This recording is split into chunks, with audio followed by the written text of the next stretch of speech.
નમસ્કાર, આપ જોઈ રહ્યા છો ઇન્ડિયા ન્યૂઝ. આપની સાથે હું છું જનિશા. સમાચારો પર વિગતવાર નજર કરીએ તો કોંગ્રેસ નેતા રાહુલ ગાંધીનું સંસદ સભ્ય પદ આજે પુનઃસ્થાપિત કરવામાં આવ્યું છે. લોકસભા સચિવાલય દ્વારા નોટિફિકેશન જાહેર કરવામાં આવ્યું તો વાસ્તવમાં સુપ્રીમ કોર્ટે શુક્રવારે મોદી સરનેમ માનહાનિ કેસમાં રાહુલ ગાંધીની 2 વર્ષની સજા પર રોક લગાવી દીધી હતી. તો આ સાથે તેમની સંસદ પુનઃસ્થાપિત કરવાનો રસ્તો સાફ થઈ ગયો છે.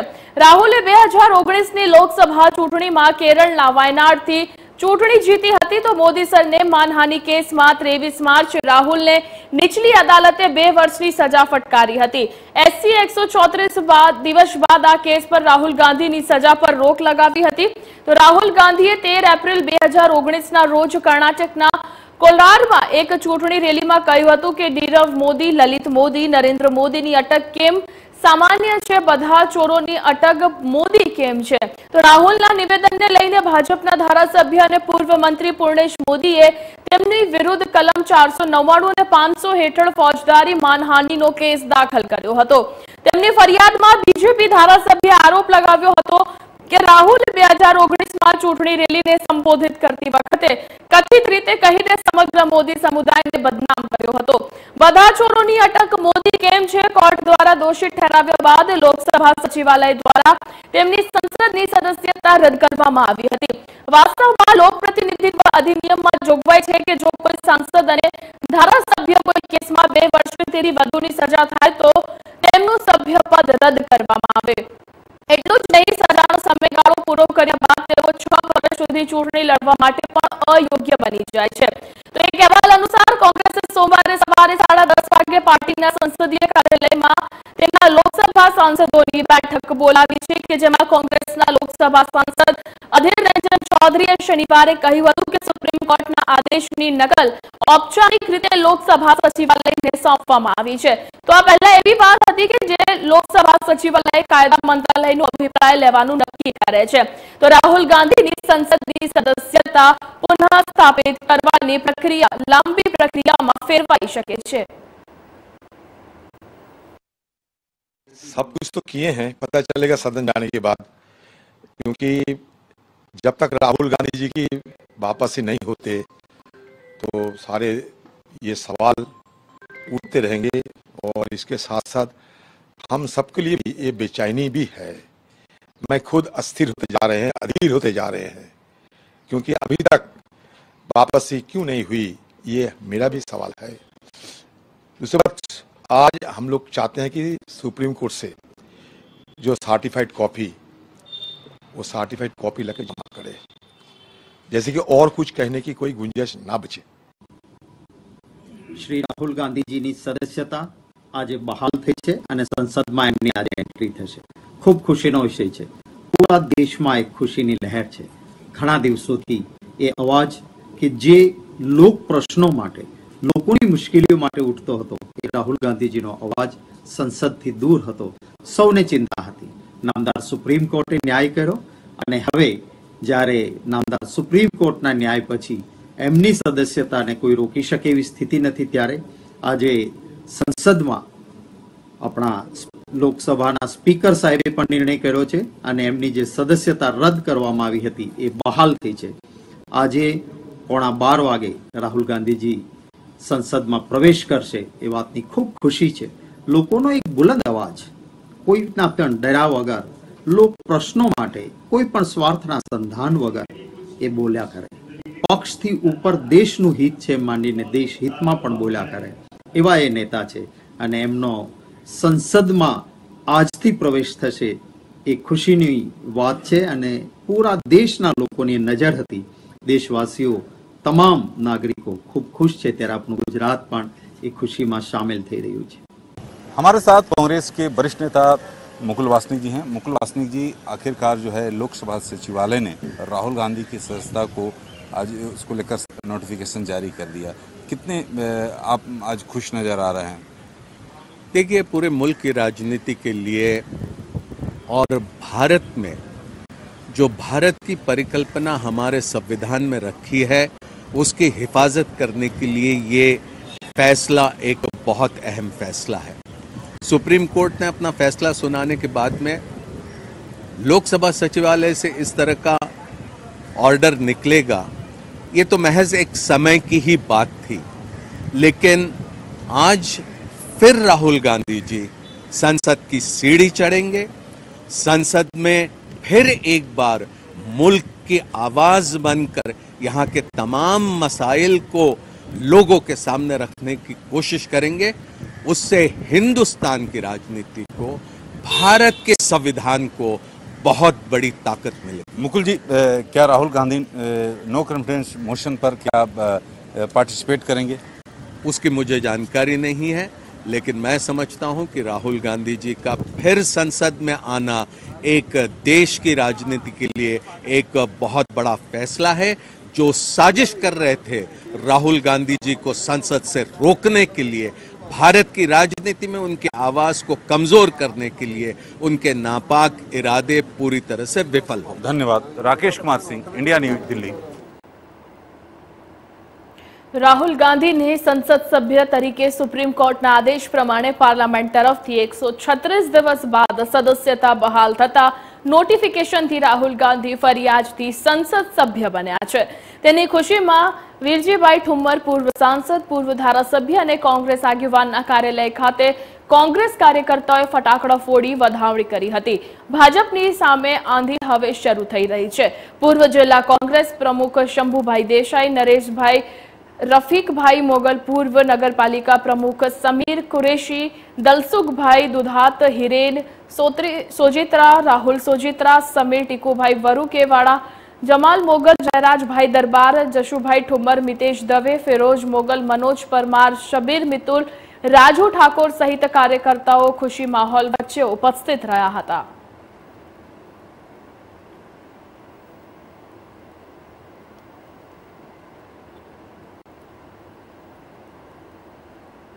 गुजरात में आगामी लोकसभा चूंटणी हवे आम आदमी पार्टी और कांग्रेस पक्ष एक साथे मळीने लड़शे तेवी जाहेरात आप गुजरात प्रदेश प्रमुख ईशुदान गढ़वी द्वारा करवामां आवी छे। गुजरात में लोकसभानी चूंटणीने बंने पार्टी इंडिया गठबंधन हेठळ चूंटणी लड़शे तो आपना प्रदेश प्रमुख ईशुदान गढ़वीए जणाव्युं हतुं के इंडियानुं गठबंधन गुजरात में पण लागू पड़शे। राज्य में हाल में सीटोनी अमे तपास करी रह्या छे अने भाजप गठबंधन थी डरी गयुं छे अने तेमने खबर छे के वर्ष 2024 नी लोकसभानी चूंटणी में इंडियानुं गठबंधन एनडीए ने हरावी देशे। प्रधानमंत्री थी लईने भाजपना नेताओं पण इंडियाने गाळो आपी रह्या छे। ईशुदान गढ़वीए वधुमां जणाव्युं हतुं के गुजरात राज्यमां अमे कांग्रेस साथे सीटोनी वहेंचणी करी अने चूंटणी लड़ीशुं तो इंडियाना गठबंधन साथे चूंटणी लड़ीशुं अने अमे एटली खातरी आपीए छीए के आ वखते लोकसभानी चूंटणीमां जो सीटोनी वहेंचणीमां योग्य निर्णय लेवाशे तो भाजप गुजरात में 26 मांथी 26 सीटों नहीं लई जई शके। ईशुदान गढ़वीए पत्रकार परिषद ने संबोधता जणाव्युं हतुं के गुजरात में जे रीते भ्रष्ट भाजप शासन में एना नेताओं द्वारा मोटा प्रमाण में भ्रष्टाचार कर्या होवाना भूतकाळमां पण दाखलाओ सामे आव्या छे અને આવશે તો ભાજપ કહેનારાઓ ગુજરાતને કેવી રીતે લૂંટી રહ્યા છે એ આપણે સૌ જાણીએ છીએ। તાજેતરમાં જ ભાજપમાં ઉકળતો છરો બહાર આવ્યો છે કે જેમાં એવી વાત વહેતી થઈ છે કે વિવિધ યુનિવર્સિટીના ટેન્ડરોથી લઈને વિવિધ જગ્યાના કૌભાંડોથી માંડીને જમીન કૌભાંડમાં પણ ભાજપના નેતાના નામ ખુલ્યા છે અને આ ચર્ચાને પગલે રાજીનામા પણ પડ્યા છે તો ગુજરાતની જનતાને ટેક્સના પૈસાનો હિસાબ નથી મળતો અથવા તો તે ટેક્સના પૈસા કોઈ ઉલેચી જાય છે અને તેના પગલે રાજીનામા પડ્યા હતો તો તેને યોગ્ય તપાસ થવી જોઈએ। कांग्रेस એટલે કે ઇન્ડિયાનું ગઠબંધન ગુજરાતમાં પણ લાગુ છે। ગુજરાતમાં પણ અમે સીટોની આખી તપાસણી કરી રહ્યા છીએ। ઇન્ડિયાથી ભાજપ ડરી ગયું છે। ભાજપને ખબર છે કે 2024 માં ઇન્ડિયા એનડીએને હરાવી દેશે અને ઇન્ડિયાથી એટલું ડરીને તમે જુઓ, તમે પ્રધાનમંત્રીથી માંડીને ભાજપના નેતાઓ કઈ રીતે ઇન્ડિયાને પણ દાડો ભાંડી રહ્યા છે। सत्ता बीजा नंबर की बात है एटले आज गठबंधन गुजरात में पण लागू पड़शे। अमे पण अहींया गठबंधन में सीटों की वहेंचणी करी अने लड़वाना छीए। જે રીતે હજી તો પ્રાઇમરી તબક્કા ઉપર છે, આગળ જતા ઇન્ડિયાના ગઠબંધનમાં ગુજરાતમાં ચૂંટણી લડાશે અને ભાજપને આ વખતે એટલી ખાતરી સાથે કહીએ છીએ કે ઇન્ડિયા ગઠબંધનમાં અમે વ્યવસ્થિત રીતે જો સમૂહ સૂત્રો અમે સીટોની વહેંચણીમાં સક્સેસ રહ્યા તો ભાજપ 26 માંથી 26 નહીં લઈ જઈ શકે, એ ચોક્કસ.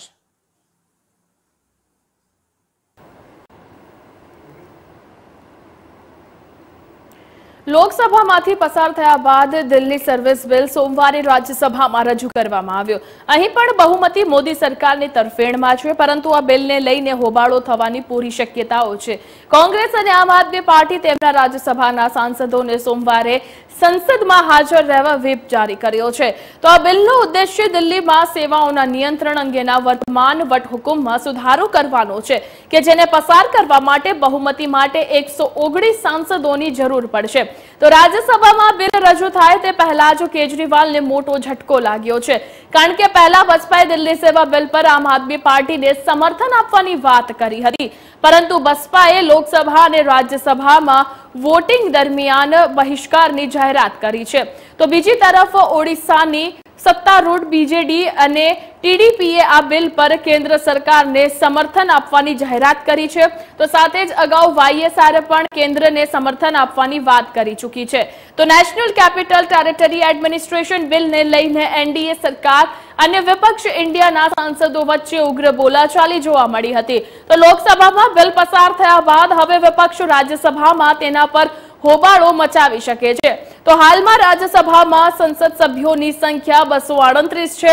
7 સીટો ખાલી છે. રાજ્યસભામાં ભાજપના 92 સાંસદો છે અને એનડીએ ગઠબંધનમાં સામેલ એઆઈએડીએમકે ના 4 સાંસદો અને Asom Gana Parishad, Mizo national front, NPP, PMK, TMC અને યુડબલપીએલ ના એક સાંસદો ઉમેરાતા આંકડો 103 સુધી પહોંચી જાય છે.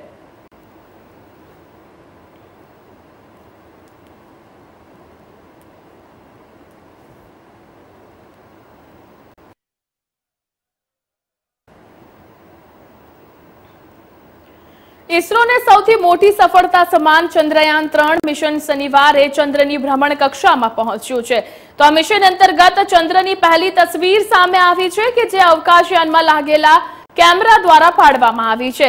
આ દરમિયાન ચંદ્રની નજીક ચક્કર લગાવતી વખતે અવકાશમાં લાગેલા કેમેરાથી ચમકતા ચંદ્રનો વિડીયો પણ ઉતારવામાં આવ્યો છે કે જેમાં અવકાશયાનમાં ફિટ કરાયેલી સોલાર પેનલ પણ દૃશ્યમાન થઈ રહી છે. નોંધનીય છે કે ઇસરોએ ટ્વિટર પર આ જબરજસ્ત વિડીયો તસવીર વાયરલ કરી છે. ચંદ્રયાન 3 એ ચંદ્રની ઓર્બિટ પકડી લીધી છે અને હવે ચંદ્રયાન લગભગ 166 કિલોમીટર ગુણ્યા 18,000 કિલોમીટરની ભ્રમણ કક્ષામાં યાત્રા કરી રહ્યું છે. તો આ ચંદ્રની ભ્રમણ કક્ષા છે. આ પછી આગામી દિવસ ખૂબ જ મોટો રહેવાનો છે. 17મી ઓગસ્ટ થશે કે જ્યારે ચંદ્રયાન 3 પ્રોપલ્શન અને લેન્ડર મોડ્યુલ અલગ થશે. આ પછી માત્ર લેન્ડિંગ જ બાકી રહેશે. તો ચંદ્રયાન 3 એ ચંદ્રની ભ્રમણ કક્ષામાં ધમાકેદાર એન્ટ્રી લીધી છે. ઇન્ડિયન સ્પેસ રિસર્ચ ઓર્ગેનાઇઝેશન ઇસરોનું આગળનું પગલું ચંદ્રયાન 3ની ભ્રમણ કક્ષાને ઘટાડવાનું છે.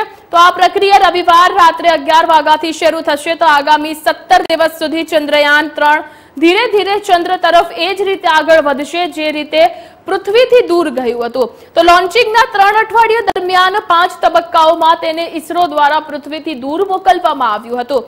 તો આ પછી તેને 1 ઓગસ્ટના રોજ પૃથ્વીની ભ્રમણ કક્ષામાંથી ચંદ્ર તરફ સફળતાપૂર્વક મોકલવામાં આવ્યું હતું.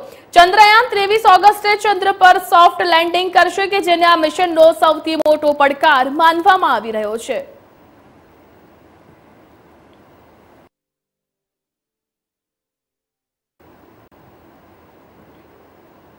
કાશ્મીરમાં શાંતિ અને સ્થિરતાનો ખલેલ પહોંચાડવાના ઈરાદા સાથે આતંકવાદીઓ રવિવાર સવારે કુપવાડા જિલ્લામાં નિયંત્રણ રેખા પર ઘૂસણખોરી કરવાનો પ્રયાસ કર્યો હતો. આ ષડયંત્રને નિષ્ફળ કરતા સેનાએ 2 આતંકવાદીઓને ઠાર માર્યા હતા. માર્યા ગયેલા આતંકવાદી પાસેથી 1 એસઓએચ રાઇફલ અને તેની મેગેઝીન અને 15 કારતૂસ અને 9 mmની 5 પિસ્તોલ, 15 mmની 1 પિસ્તોલ, પિસ્તોલના 8 મેગેઝીન અને 9 mm પિસ્તોલના 32 કારતૂસ મળી આવ્યા છે। આ હાટ પરની અનુમાન લગાવવામાં આવી રહ્યું છે કે આતંકવાદીઓનું એક જૂથ મોટા પાયે વિનાશ કરવાના ઈરાદાથી ઘૂસણખોરી કરવા આવ્યું હતું। માર્યા ગયેલા આતંકવાદીઓના 2 થી 3 સાથી પાકિસ્તાન તરફ ભાગી ગયા છે, તો ઘૂસણખોરીના પ્રયાસોની માહિતી પર કાર્યવાહી કરીને પોલીસ અને સેનાએ કુપવાડાના તંગદાર સેક્ટરના અમરોહી વિસ્તારમાં ઘેરાબંધી અને સર્ચ ઓપરેશન હાથ ધર્યું છે। પોલીસે જણાવ્યું કે સર્ચ ઓપરેશન દરમિયાન નિયંત્રણ રેખા પર ઘૂસણખોરી કરવાનો પ્રયાસ કરી રહેલા આતંકવાદીઓની ગતિવિધિઓ જોવા મળી હતી। તો આ પછી સેનાએ સમગ્ર વિસ્તારની ચોકીઓને એલર્ટ કરી દીધી હતી। આ સાથે જ આતંકવાદીઓની ગતિવિધિઓ પર નજર રાખવાનું પણ કાર્ય હાથ ધરવામાં આવ્યું છે।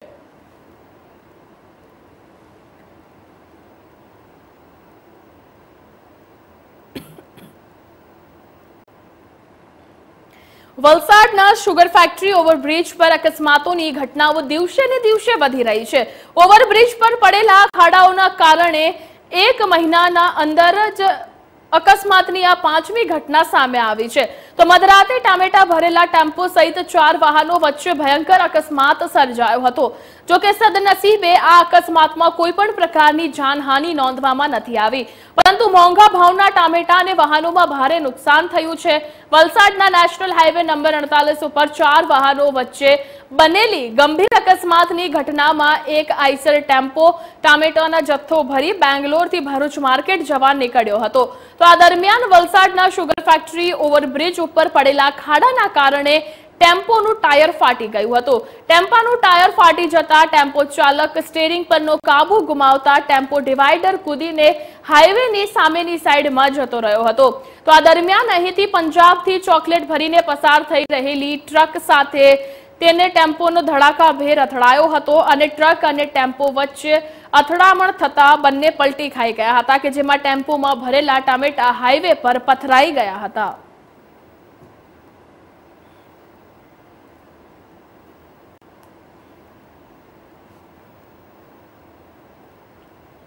મહીસાગર જિલ્લામાંથી બોગસ ડોક્ટર ઝડપાયો। કડાણા તાલુકાના અકલિયા ગામેથી બોગસ ડોક્ટર ઝડપાયો। તો ડિગ્રી વગર બીમાર લોકોની દવા કરતો હતો, તો મહીસાગર એસઓજી દ્વારા તેની ધરપકડ કરવામાં આવી છે। બાઇક ઉપર જઈને અલગ અલગ ગ્રામ્ય વિસ્તારોમાં ડોક્ટર તરીકે એલોપેથિક દવા કરી ઇન્જેક્શન આપી લોકોના સ્વાસ્થ્ય સાથે ચેડા કરતો હતો। પોલીસે બાઇક, દવા, રોકડ મળી 34,464 નો મુદ્દામાલ જપ્ત કર્યો છે। આરોપી બોગસ ડોક્ટર ભરતભાઈ રામભાઈ ડામોરની એસઓજીએ અટકાયત કરી હતી। તો માત્ર ધોરણ 12 સુધીનો અભ્યાસ કર્યો હોવા છતાં ડોક્ટર બનીને મરીજોને દવા આપતો હતો।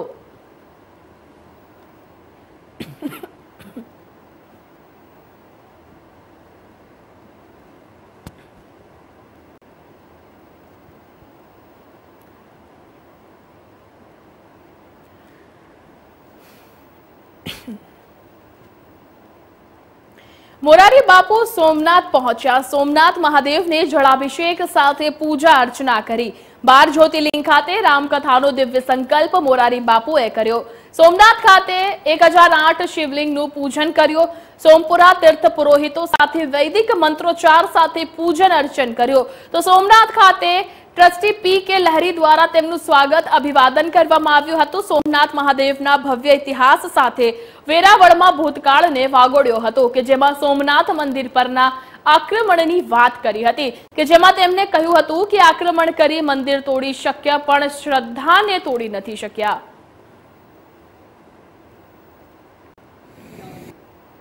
સૌરાષ્ટ્રે સોમનાથન છે। આપણા સૌરાષ્ટ્રમાં ભગવાન સોમનાથ પ્રથમ સ્થાને છે અને આ સોમનાથે અને આ સમુદ્રે અનેક ઇતિહાસો જોયા અને એ ઇતિહાસનો સાર હજી પણ એમને અડીખમ આ મહાદેવ અહીંયા સ્થાપિત છે। કેટલાય આક્રમણો થયા, એ કદાચ મંદિર તોડી શક્યા, આપણા માયેલી શ્રદ્ધાને તોડી શક્યા અને શ્રદ્ધા અને વિશ્વાસનું પૂર્ણ પ્રતીક આજે સોમનાથની ધજા ફેરી રહી। આપ સૌ જાણો છો, વેરાવળમાં હું દર વર્ષે 1 મહિનો રહેતો હતો। શ્રાવણ મહિનામાં રાત્રે કથા કરતો હતો। અહીંયા પણ ઘણી કથા કરી। વર્ષમાં એકાદ વખત તો હું આવું જ છું। હું આવું છું નહીં, મને સોમનાથ ખેંચે છે, મને પકડે છે। એટલે અહીંની શિવજીનો પ્રભાવ એના ઉપરથી આ પ્રભાસ છે, શિવની સૌમ્યતા એના ઉપરથી એ ચંદ્ર છે। આ પ્રભાવ અને સૌમ્યતા આખા જગતને એની ધજાની જે અણિયાળી જે એ તીર નથી, એ ભવસાગરનું તીર છે, કાંઠું છે, એ આપણને બધાને મંત્ર છે। આપના શ્રોતાઓને ખૂબ ખૂબ શુભકામના, ધન્યવાદ, ખુશ રહો। રાજકોટ મહાનગરપાલિકાની પ્રાથમિક શિક્ષણ સમિતિમાં હોદ્દેદારોની નિમણૂક કરાઈ। મેયર તેમજ રાજકોટ શહેર ભાજપ પ્રમુખના અધ્યક્ષ સ્થાને બેઠક મળી હતી। તો મેયરના અધ્યક્ષ સ્થાને લેવાયો હતો નિર્ણય કે જેમાં શિક્ષણ સમિતિના ચેરમેન તરીકે વિક્રમ પૂજારાની વરણી તેમજ વાઇસ ચેરમેન તરીકે પ્રવીણ નિમાવતની નિમણૂક કરવામાં આવી કે ચેરમેન વાઇસ ચેરમેનની નિમણૂક થતા અન્ય હોદ્દેદારો મીઠા મોઢા કરીને શુભેચ્છા પાઠવી હતી।